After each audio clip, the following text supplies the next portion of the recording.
Ladies and gentlemen, boys and girls, and dear fellow viewers, welcome to the first episode of The Youth Lounge, a talk show where excellence meets inspiration. Through this electrifying student hosted talk show, we bring you the brightest minds and exceptional achievers from all walks of life. This is the ultimate platform where extraordinary talents come together to share their stories and inspire a generation. This is your host Saeed from class 12, and I will be joined by my co-host Adri from class 11. So get ready to be motivated and empowered by the remarkable individuals who are redefining success on the Youth Lounge.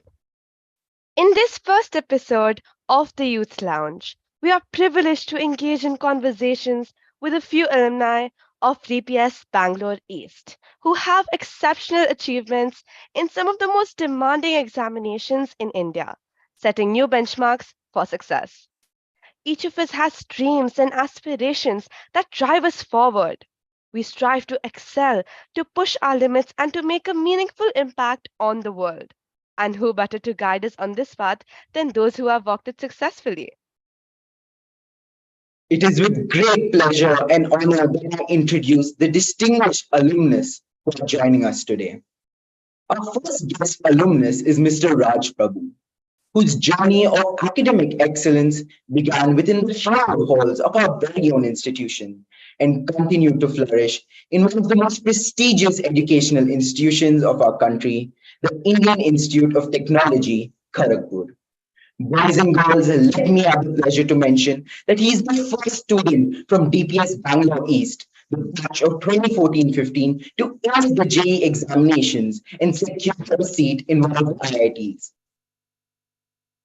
He has earned his BTech and MTech in electrical engineering in the year 2020 and is now working with Goldman Sachs as an associate, building big data surveillance models to capture market manipulation activity. He finds it particularly interesting to study human behavior and interactions to understand why we are the way we are. His curiosity inspires him to read everything from history to biology. His various achievements include being the three-time inter-IIT water polo champion and becoming the best player at inter-IIT. He fuels his adventurous spirit by trekking the Himalayas and will be going for a sixth trek early next month. A warm welcome to you, Raj. We're glad to have you here with us. Thanks a lot, Saigif. Happy to be here. All right. Now, I would like to introduce a truly exceptional individual who has consistently demonstrated outstanding achievements in their academic pursuits.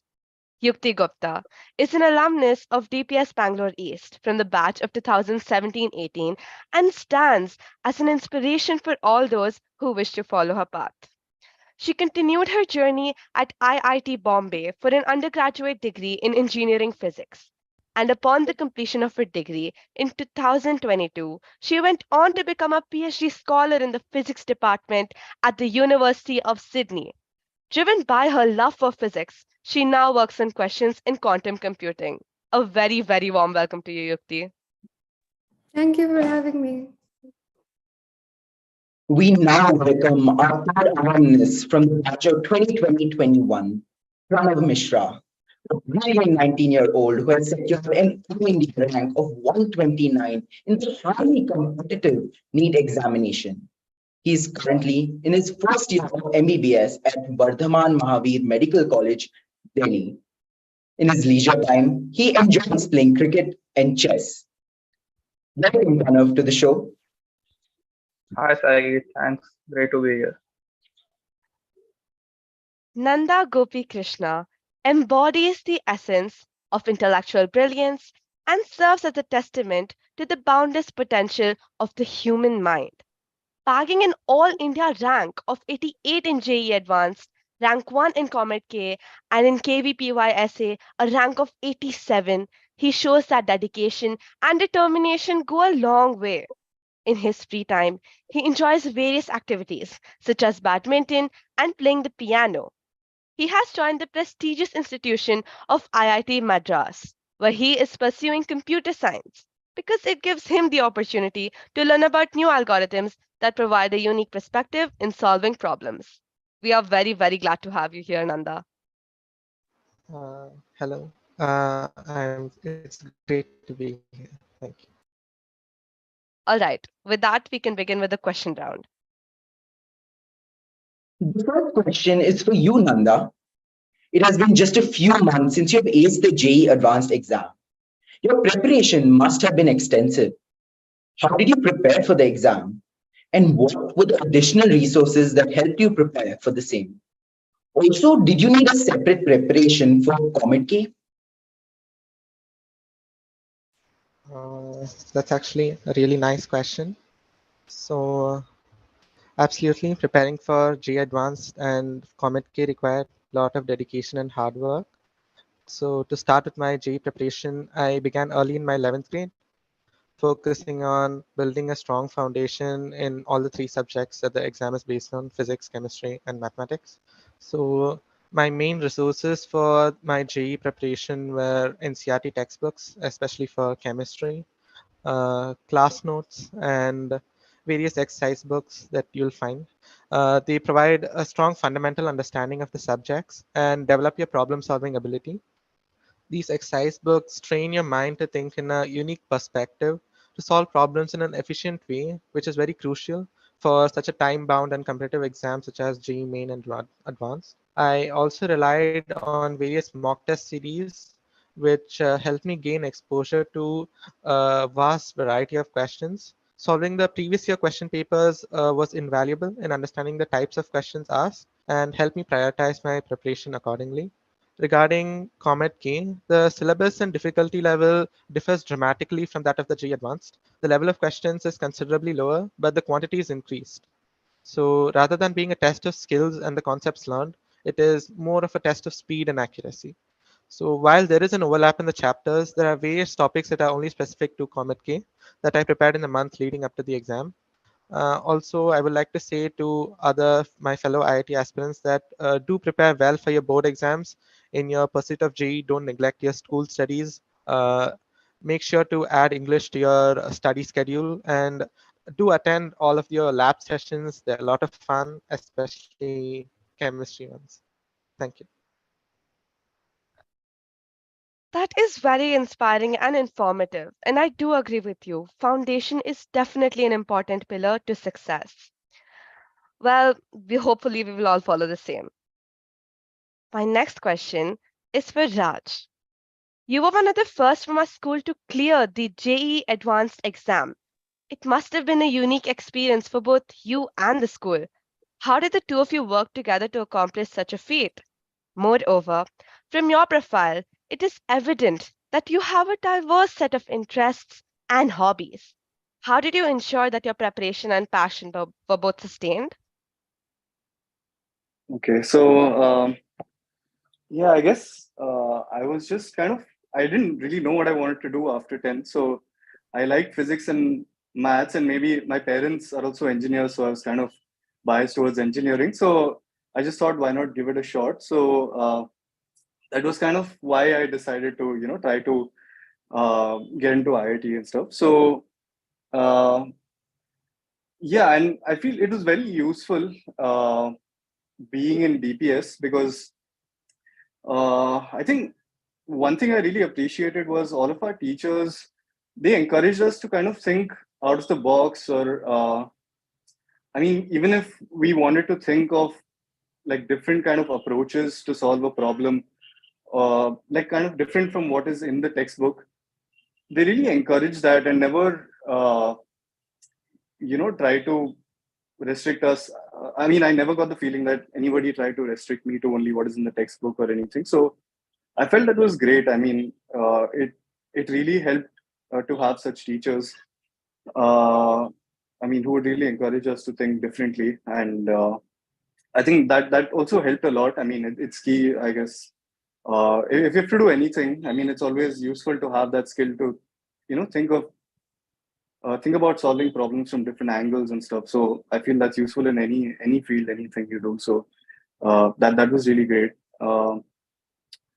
And also, yeah, coming to my passions. Also, if I'm being very honest, I mean, I played a lot of sports from 10th and before 10th, and even in college also, I would spend like 4 or 5 hours in the pool sometimes. So I'm a little bit extreme that way. So of course I couldn't like play as much or as I did before and after, like 11th and 12th. But at the same time, like I had taken physical education, which is pretty unique to DPS, I would say, like DPS Bangalore. So that was great. I mean, Ganeshan sir was our teacher at that time, and he encouraged us, like every week we would learn about a different sport, and he encouraged us to like play those different sports also every week. So that was a great break. I mean, from all the studies and stuff that we had to do. So uh, yeah, I mean, I think it was a unique opportunity that DPS gave me, and I'm really grateful for it. I'm pretty sure most of us have a hard time balancing studies and hobbies. It's everyone's story. And I'm very certain that our school is the biggest support for all of us to excel in any field that we pursue. All right. Absolutely, yeah. Yeah. So moving on, my next question is for Pranav. What made you feel especially inclined towards medicine? As we see the general trends in schools for students is to opt for engineering. Was it because biology was your most favorite subject in secondary school? And now that you've been studying in medical for 1 year, how has your journey been in the first year of medical college? Yeah, first of all, good evening, everyone. So, I felt inclined towards medicine since I found the human body quite intriguing and I was naturally good at it. So, I found it easier not only to understand biology but science as a whole. On top of that, I had like a keen disinterest in math. So, yeah, I loved science, I hated math. So, it just pushed me towards medicine. Being in a family full of engineers, I just wanted to do something different, start a new path. So yeah, NEET is basically the easiest part of medicine, I would say. It has pressure to clear, but it's a long and a hectic journey. But it's fun also because yeah, it can be enjoyed. But it can be enjoyed only if you have passion. And my experience in the first year of medicine has been great. If you leave the academic part out of it, so college does matter in MBBS where you have your college. How are the people? It's like we can go anywhere we want. There are no foundations. Do whatever we feel like and there's no pressure from the family, go study, do something like that. And then even in government colleges, there's like minimal fees, so there's no financial pressure also, and that feeling of a secure career is really great. So yeah, medical college is fun, but if there are exams, then it's a whole different thing. Well, my co-host here, Adri, is a NEET aspirant as well, and I'm pretty sure she was able to resonate and what you just said and take some good takeaways from that. Now, my next question is for Yukti. Yukti, you're a young researcher in the University of Sydney. Can you describe how has been your journey from IIT Bombay to your current destination? Also, what roadmap would you like to share with your juniors? Yeah.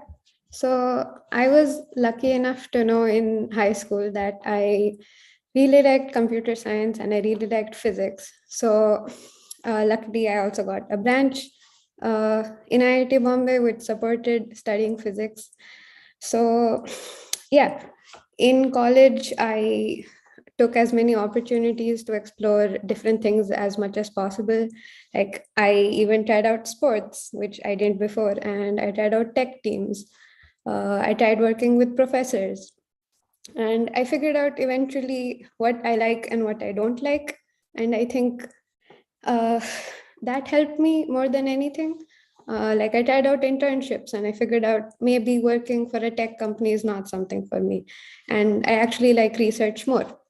And so trying out different things and also talking with seniors, talking with professors, talking with my friends, like basically discussing with people, looking at options, that kind of helped.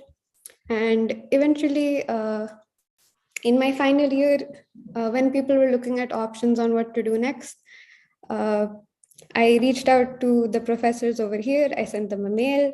They were really happy to talk to me about their research and what I could possibly do here, and they sounded really nice. So I decided to come here. And as for a roadmap for students, I would say, first of all, like after high school, no matter what college you do get into, you will have opportunities everywhere. Don't neglect your college education, it is important. But besides that, do explore as many opportunities as you can in college. Uh, you will have a lot of chances to do a wide variety of things, and you might just discover what your passion is over there.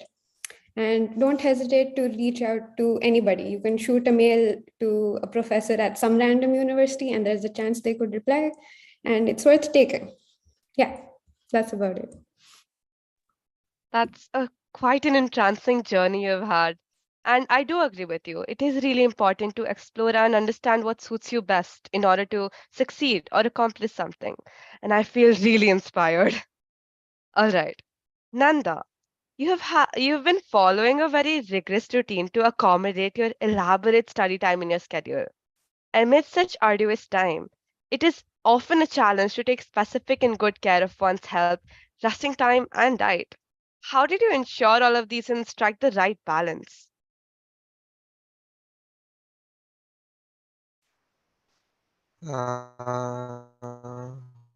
So balancing your health and your preparation during the journey is very crucial. While it's essential to work hard, neglecting one's health and well-being can lead to burnout and reduce your performance. Like, here are some of my tips to ensure a well-rounded approach. Uh, Number one, create a realistic study schedule. Always remember that whenever you set aside some time to do anything, it always means that you're going to miss out on a different activity. So before laying out your schedule and promising yourself that you're going to study X or Y hours, first identify what is the activity that you're going to sacrifice that occupied those hours in your past. Also, keep your schedule realistic. Preparing a schedule that includes, 18 hours of study a day is a recipe for disaster. Plan your day to include short breaks in between your study sessions where you relax. This will keep your mind fresh. Take some short breaks. It allow it, Take a walk, listen to music, or do whatever other activity. Just don't spend hours together on it. Um, Stay away from the various distractions. Like nowadays, there are so many distractions that could take you away from your studies, like social media or video games and whatnot. Create a conducive study environment. Do not be distracted by these things. Eat nutritious food. Maintain a healthy diet with balanced nutrition to fuel your brain and body. Also, get sufficient sleep. Aim for a minimum of 6 hours of sleep each night to help your brain consolidate and accumulate the information and that you study during the day and stay refreshed. It makes little sense to pull an all-nighter for a minor test or school exams. Sacrifice a couple of days or weeks of your mental stamina when your preparation is over a span of 2 years. Also, whenever you take any mock tests, regularly take them, assess your progress, and identify the weak areas. Analyze your mistakes and learn from them to improve. Never skip any test, even if you feel that you aren't prepared for it very well. It is important to give all of the exams as it develops in you the crucial skill of coping with the exam pressure and dealing with the environment of the examination hall. Many people neglect this aspect of the competitive exam, but this is one of the most crucial elements of it. The main reason that you will be giving so many tests is to basically normalize the feeling of taking any test to the point that it feels like a regular habit, like brushing your teeth. Regularly attending all the tests reduces your nerves and gives you a competitive edge. Also, focus on understanding concepts thoroughly rather than merely memorizing formulae from a formulae book. Deep understanding is extremely important if you want to crack any competitive exam. Um, Balance all the three subjects equally in your preparation. You might feel that you dislike a certain subject or that you're very bright in another one, but put aside these prejudices and learn all the three subjects equally, because at the end of the day during the final exam, decent marks are required in all the subjects to secure a good rank in any competitive exam. Like, to give you a personal anecdote, I absolutely loved maths. I would do so many different questions from so many different sources. There's so many online resources available now. I would spend hours together solving harder and harder questions. But in the final exam, like, maths did not particularly help me get the score that I got. It was mostly due to physics and chemistry. All the points that you just said were so valuable, and it's always hard just to strike the right balance. And I'm glad you could do it. I'm sure many of us will alter our timetable today. So the next question is for Yukti. You're currently pursuing a PhD from the University of Sydney. You have experienced the teaching learning process in your country as well as overseas. What differences do you find between the two? So, one main difference I would say is there's a difference in flexibility. You have a very set path set out for you in most Indian education systems. You know exactly what you're going to study, you have textbooks you're going to follow, you have a set coursework. And over here, it's not as much so. You could major in science, but also dancing at the same time, and you could choose whatever courses you want. And there's way more flexibility in the amount you have to learn, or let's say the assignments you have to do. And there's also more leniency here. So it has its own pros and its own cons. So there's more of a chance to explore over here, definitely, if you know what you're interested in. But on the other hand, starting out, most students don't know what they want to do. So it's easier to feel lost and confused over here, I would say. And it's kind of easier to go with the flow in Indian education systems. So you can choose which one's better for yourself. The other thing I think definitely, which is more prevalent here, which we can learn from, is I think higher awareness on social issues. So over here, I found there's generally more awareness for mental health issues and other issues that might just make uh, life and education more difficult, which I think would be better if we implemented in the Indian education system. That's quite a revelation. There are such new things to discover out there. Pranav, my question is for you. Your preparation for NEET must have been very, very demanding. How did you prepare for the exam, and what additional resources did you use which proved to be beneficial? The preparation for NEET was quite rigorous. NEET does ask for a lot of hard work and determination. But again, that hard work is of no use if it's not put, to the right place. The first thing NEET preparation requires is a proper plan and strategy. Planning must be like more of a target-based approach than making a timetable, because following timetable is like too difficult and it's like too rigorous. And I would suggest that focus on finishing a chapter of one subject first instead of doing, all three subjects partly, like half physics, half bio, half chemistry. Because then transitioning from one subject to another, it just breaks the flow. Also, internal motivation must be there to achieve your goal. Only then you can clear NEET, and only then you will be propelled to study and work, even when you don't feel like it, because that's when your work really counts, and that's what differentiates a normal person from an achiever. I won't tell you how to study because everyone have their own methods of studying, and what has worked for me might not work for you. So I think exploring is also a part of the preparation only. Keep trying new stuff, keep trying new ways of studying, and just keep improvising and modifying. And once you'll find the perfect recipe, and then the preparation just becomes really easy. It's just cakewalk. And all I would say is the last 2 3 months before NEET, just stick to revision, stick to NCRT and coaching modules. That's all. Like, the more NEET is basically a little different from IIT JEE because it's not that advanced. It's just basics. So more you go into reference books and more tougher questions you do. It's okay if you want to clear your concepts or something, but again, for the exam, it's just like not that efficient. And analyze your mock papers properly. Like, if you are writing a mock paper for 3 hours, I think you should analyze it also for 3 hours. You should revise through mock papers. So it just becomes like really easy. Because NEET is like a 3 hour paper. You get around 1 minute for one question. So the practice should be so good that the questions must be in your subconscious. You just read the question and mark the answer. No need to even think or calculate.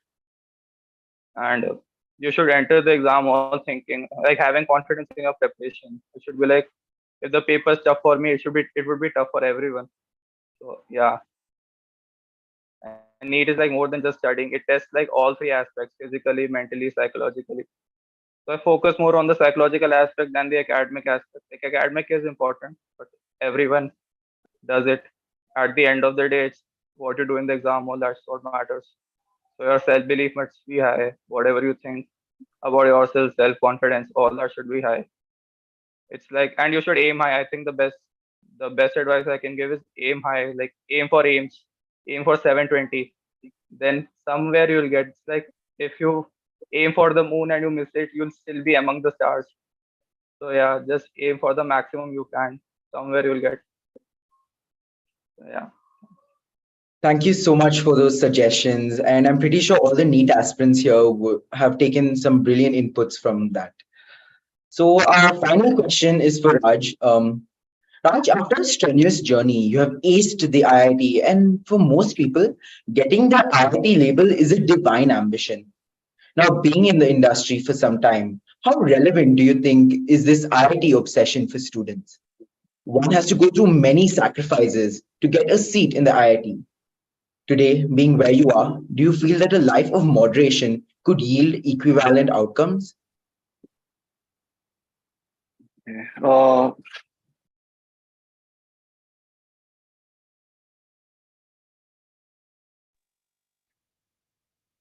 yeah, I'll focus on the obsession part a little bit later, but yeah, maybe I'll just speak about the IITs a little bit, right? So I'm definitely biased to. I mean, I would obviously be biased to the IITs because I've never experienced what it's like to be in another college. So yeah, that way it's maybe slightly difficult for me to say like this versus that or anything, but uh, at least I can say like from what I've experienced, right? Like IIT gave me a lot of opportunities, so I feel whether it's in terms of like water polo. So water polo was never something I even knew existed before IIT. Uh, so that is there. So I feel that I mean at least at IIT Kharagpur, there are a lot of opportunities to do different things. So if you're interested in sports, if you're interested in dance, dramatics, whatever, it's very likely that you'll find somebody, at least one person who's like interested in the same thing, right? So I feel that's a big plus point, and there are a lot of also like a lot of avenues to do stuff like for sports as inter IIT, even for cultural activities like art or dramatics as like inter IIT cultural. So there are, I mean, people typically pick something or the other that they're super interested in or super passionate about, and they spend like the time that they have apart from studies and classes like to do that. So I feel yeah, from what I've experienced. There are lot of such avenues where you can really explore different things as well. So that's a big plus point, I would say. And also, I would say that I met a lot of super brilliant people, right? And a lot of my friends and seniors are doing like very cool things. People are like starting their own companies. Uh, People are doing like really great in corporate as well. So, or even research for that matter. So that way, I mean, it's great. So if I ever want to like join hands with any of my friends and do something, uh, I know of a lot of people who would be willing to like, take up something, take up a new challenge, do something different. So I would say that is great. And like, if you ask me if I would do this, like if I could go back in time and do the same thing again, then the answer would be yes. So I would definitely choose to do this, and I would not really have it another way. But yeah, I mean, coming to the obsession part, I mean that's a tricky thing, right? So I would say, firstly, I would say like it should nothing should be at the cost of your health. Like my mom would strictly tell me, at 10 o'clock to go to sleep and get enough sleep and stuff. So yeah, that way I would say don't let it be at the cost of your health. And me personally, I definitely had to make some sacrifices, but again, that's a personal thing. I mean, I'm sure many of you are very brilliant and you don't have to make any like major sacrifices or anything. Uh, so that way, I think it's fine. And also, I would say in terms of like IIT specifically, I would say that focus on like later in life as well. Just focus on becoming really good at one thing. So if you're very skilled at one thing and if you're the best at a certain thing, then the world will reward you, like regardless of where you're from, which college you're from, or anything. I don't think like the world, the economy, whatever you want to call it, society. Like, I don't think they care as much about that, and it's more about what value you can provide to them. So I think that's something worth optimizing on rather than optimizing on a college. So yeah, I would say like obsessing. If you were to choose something to obsess over, and I'm being very idealistic here. I recognize that. So I do understand and I do admit that like if you have to crack an exam, it requires some focused preparation. So that is for sure. Like based on whichever exam you want to like crack, that is for sure. But I would say like if you have to optimize on something to be obsessed about, just obsess about learning stuff or whatever it is you're really interested in, right? Like if you think about something at night and then the next day you should be like really excited to go tackle that problem, whether it's like you're studying for NEET or whatever, or just anything you're curious about or anything you're reading about, for example. Like you should be curious to just wake up in the morning and be excited to just learn more about something, be excited about something. So I would say it would be good to optimize on that front. And I feel just uh, yeah, I mean, I can take an example. I don't know if we have time, but I can take an example where I truly believe, like over time, I've realized this, or I'm slowly realizing it, that I think every subject can be interesting, right? Initially, I used to think that certain subjects are interesting, certain are not so interesting, but I feel anything can be interesting. For example, even like let's say the history of like sanitation or sewage or sanitation. Like I'm just picking a very extreme thing, but even if you try to learn about the history of that, right? I mean, there were so many diseases earlier on, like waterborne diseases and stuff, which was a major problem, like very recently in human history. So, and how this was solved and what difference it made in the world. So now, like huge densities, population densities can thrive without having these kind of problems, which is like a massive accomplishment, right? So just, I mean, I just wanted to give this example to show that, anything can be interesting. And if you like really go down the rabbit hole. So I would encourage you to do that. I mean, now we have chat GPT and stuff, whatever question comes to your mind, just ask it. Just every answer it gives you, you'll have like 10 more questions. So yeah, I would say just do that. And curiosity, I believe, takes people far. And even if not thinking about success or anything, it just makes life more interesting. You think about interesting things, and it just you understand how the world works and how different parts, like different things in the world, are kind of interconnected and stuff. So I feel it's yeah, I feel it's something worth pursuing. I think if you have to obsess about something, uh, it would be that, in my opinion. So yeah, I mean, anyway, it was a long talk. I would say if you had to take one thing out of it, it would be like just be curious, and yeah, I think that's mostly it. Thank you so much for speaking from experience and enlightening us. With this, we conclude the question round. Now, we students would like to have a fun-filled quiz based on some visual prompts. We're going to show you a video and pause it at specific points to ask you questions. Whoever has the answer, please raise your virtual hand. So, are you ready for it? So, let the video begin.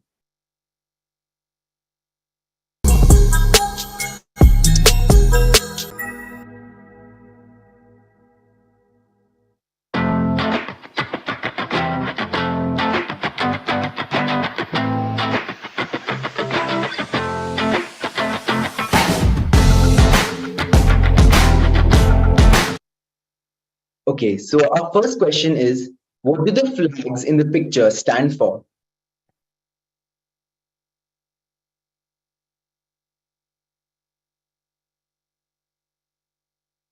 Could one of the Anyone? participants please raise their hand?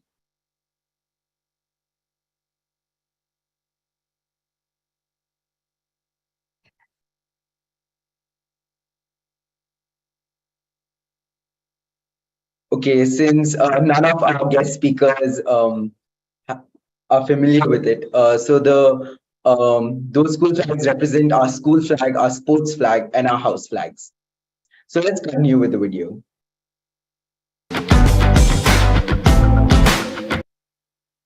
The next question is, the campus has neatly trimmed shrubs that are shaped into letters or DPS of the topiary. Can you tell its location?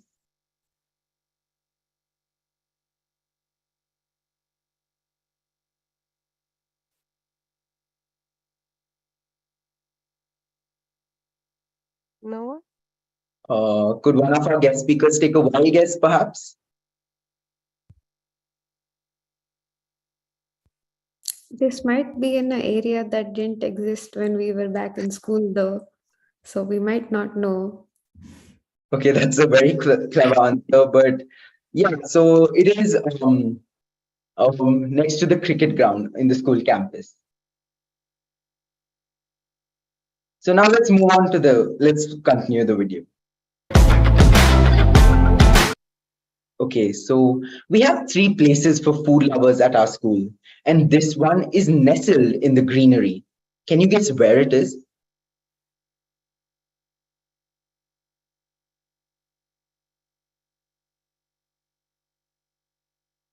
This is near Delta Block, I Delta think. block. Oh, that's absolutely right.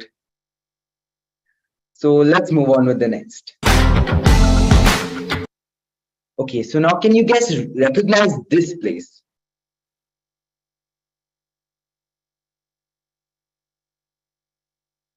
So bus yard. Could you specify which bus yard? The second one. Like one is Okay, like but gate. unfortunately it is parking lot 3, but you're almost there. So let's continue. Okay. This pathway connects two mathematical symbols signifying two blocks. Can you guess the two blocks? Delta and omega. You're partially correct. It is delta. You're missing out on the other block. Take a wild guess. It's mathematical Gamma. symbols. No. Try again, Zeta, try again. zeta. The new one. That is also not correct, but you're pretty close. More.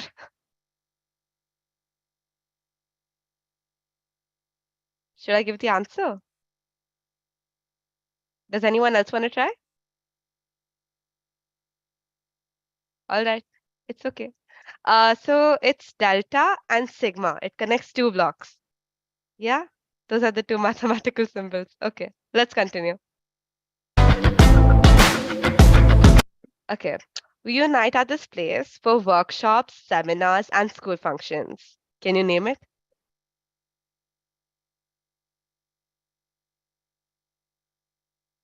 You can like take a wild guess. Everyone, just take a wild guess. Is it the auditorium in the sports complex? Sure, but be more specific. Like, what hall is it? Auditorium, sure. What hall? I don't know, but was it in the second floor? Like, I think Yeah, it is in yeah. the It's second floor. it's Yeah. in the I don't sports remember the name complex. though. Yeah. Yeah, I don't remember the name though. Anyone else wants to give it a try? All right then. It's the multi-purpose hall, and as Nanda said, yes, it's in the sports complex. All right, I'll continue.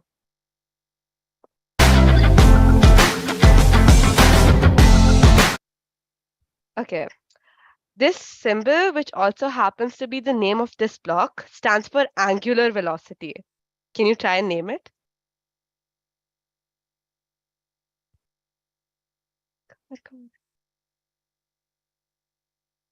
Omega block. Omega block. Correct. Absolutely correct. It is Omega block. All right. With that, we come to the end of the game round. Thank you for the enthusiasm and your wholehearted involvement. I'm quite sure you saw how much our school has evolved over the years, and I hope you enjoyed it. On behalf of our esteemed institution, I would like to extend my heartfelt appreciation to each one of the panelists, our alumni present here today, for enlightening us with your knowledge and experience. Your passion and enthusiasm added color to this event, making it a success. First and foremost, I would like to express my sincere gratitude to our principal, Dr. Manila Carvalho, and Vice Principal, Dr. Preeti Suta, for providing a platform for each one of us to interact with our seniors who can direct us and help shape our future. I extend my gratitude to Sonali ma'am and Sioni ma'am for their constant support and guidance. And I'd like to thank Aparna ma'am and Ruchi ma'am for the technical support. This event would not have been possible without our very own DPS alumni and students. We thank each one of you for joining our show so enthusiastically. This is your host Sajid and Adri signing off. Good evening and have a very good weekend. Thank you.